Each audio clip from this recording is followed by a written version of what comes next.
Salut. Ce matin, je vais m'adresser vraiment à certaines personnes qui se disent chrétiennes.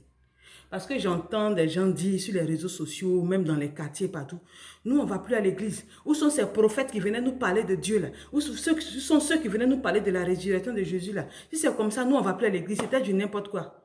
So, aujourd'hui, toi, tu sais que c'était du n'importe quoi. Tu n'as pas honte quand tu dis que tu ne vas plus à l'église. Tu penses que tu partais à l'église là, c'était pour qui? C'était pour ton pasteur, mais c'était pour toi. Quand tu vas à l'église, c'est pour qui? C'est pour ton pasteur, mais c'est pour toi. Il y a te dire une chose aujourd'hui. Quand on dit on est chrétien, ce n'est pas parce qu'on est bête, mais c'est parce qu'on a vu quelque chose, on a compris quelque chose qu'on devient chrétien. La parole de Dieu, là, elle est puissante pour transformer l'âme. C'est-à-dire que quelqu'un est un drogué fin. Mais quand la parole de Dieu rentre dans son esprit, il n'arrive même plus à sentir, à aimer même l'odeur de la drogue. Une femme stérile, déclarée stérile par la médecine, la parole de Dieu peut lui permettre d'enfanter. Un gars qui est déréglé, c'est-à-dire qui est malade mentalement, la parole de Dieu peut lui redonner la tranquillité, peut lui redonner tous ses sens. La parole de Dieu, peut-être que tu ne sais pas, mais elle est puissante.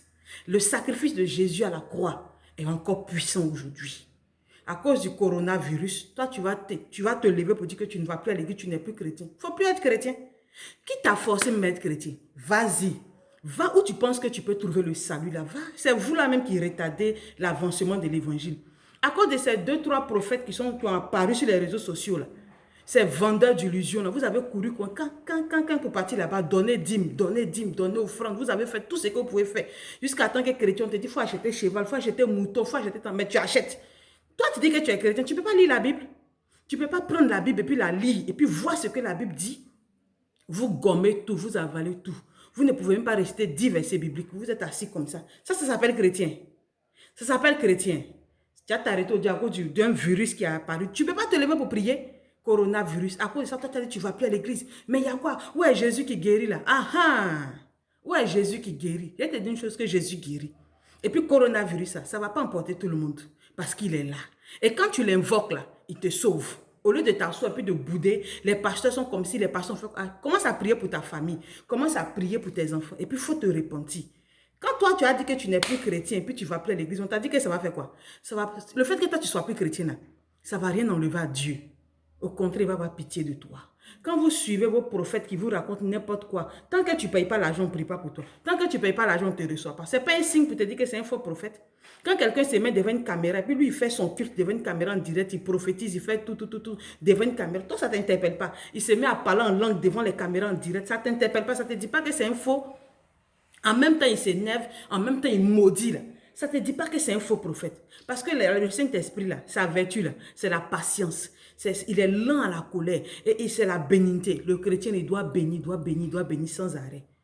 Et puis d'ailleurs même là, ils n'ont qu'à fermer les églises.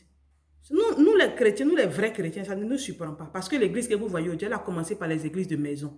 On va retourner à la source. On va prier dans nos maisons avec nos enfants. On va les éduquer selon la parole de Dieu. Et quand tout sera calme, on va ressortir puis retourner à l'église. Parce que l'église ne sera pas fermée. Le nom de Jésus ne sera pas tué. L'évangile va toujours prospérer avec ou sans coronavirus. Nous qui aimons le Seigneur Jésus, nous allons continuer de prier et nous allons continuer encore et encore. Nous allons intercéder. Nous n'allons pas arrêter. Si toi tu es fatigué d'être chrétien, c'est ton problème, c'est ton choix. Mais ne viens pas te mettre sur les toiles partout pour crier. C'est les prophètes qui ont rempli la toile là. Vous ne savez pas que c'était des faux. Quand les gens criaient pour dire que ce sont des faux là, vous n'avez pas dit, c'est pas vous qui les avez défendus. Hein?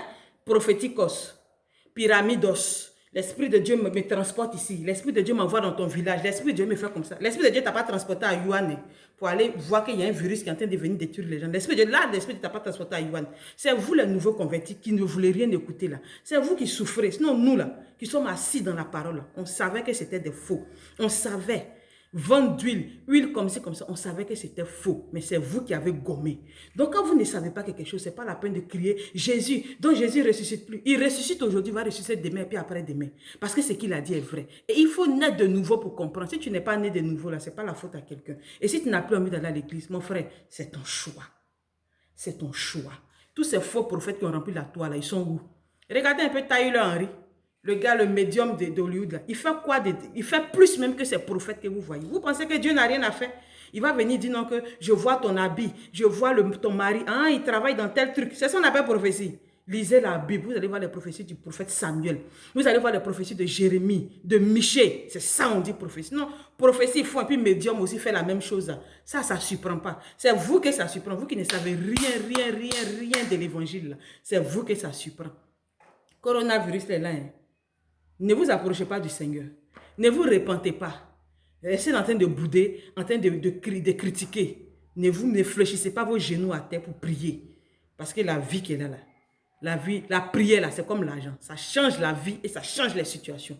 Commencez à prier, puis à aimer Dieu, puis repentez-vous. Au nom de Jésus.